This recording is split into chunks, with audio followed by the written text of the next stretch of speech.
നമസ്കാരം. തട്ടേക്കാട് കുട്ടിക്കൽ ഭാഗത്ത് കാട്ടാനയുടെ ആക്രമണത്തിൽ പരിക്കേറ്റ പശുവിനെ ഡോക്ടർ എത്തി പരിശോധന നടത്തി.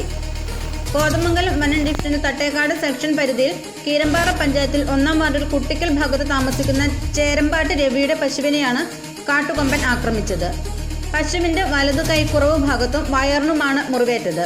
ചേലമല വനത്തോട് ചേർന്നുള്ള നെടുംതള്ളിൽ എബി എന്നയാളുടെ പറമ്പിൽ പുല്ല് തിന്നാൻ കെട്ടിയിട്ട പശുവിനെ ഉച്ചയ്ക്ക് 1:30 മണിയോടുകൂടി കാട്ടാന കുത്തി പരിക്കേൽപ്പിക്കുകയായിരുന്നു.